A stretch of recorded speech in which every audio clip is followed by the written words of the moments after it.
All right, for this video, what I want to show is graphing some of the same equations we did before in polar form, but coming up with a better method than plotting points, like maybe the calculator, okay? So let me show you how to graph some of these with the graphing calculator. First thing you need to do is you need to hit mode on your graphing calculator. So you press mode and go down here to radians. Make sure radians is selected. And also probably what's selected on your calculator is function. You want to go over to polar. Select that. So select radian and polar.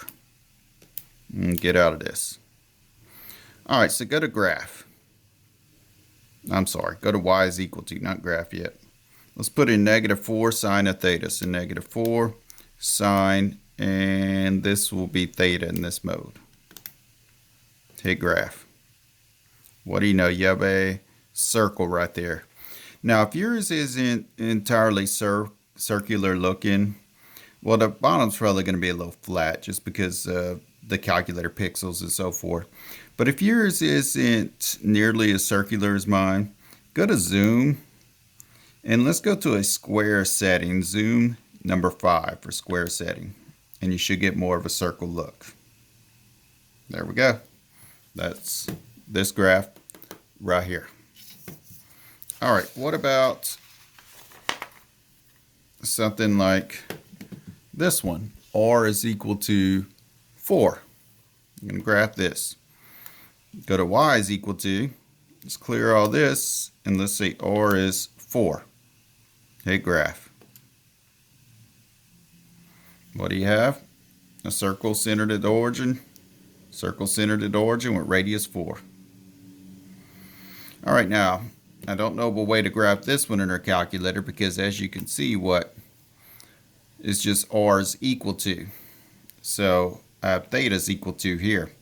So this one's easy to do by hand anyway, okay? In fact, whenever you have theta is equal to some multiple pi like that, you're going to have a line anyway, okay?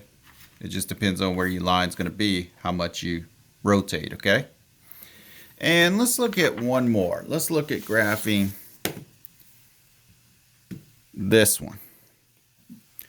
All right, so I want to graph 2 times the sine of 3 theta. Close your argument and graph. Man, that's small. I want to zoom in. So I'm going to hit zoom. And number 2. And just hit enter. So zoom, 2, and then hit enter. We have this graph right here.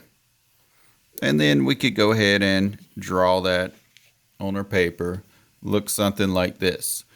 But in other words, if I were to graph this in my hand, it'd probably take a while. I'd probably have to pick a bunch of points here, a bunch of points there, a bunch of points there, and so forth. So that's why we get into graphing these with a calculator. Now your book goes over these tests for symmetry and so forth. We're not going to go into all that. We don't want to go that deep into this topic here. Okay, we have other topics we need to cover.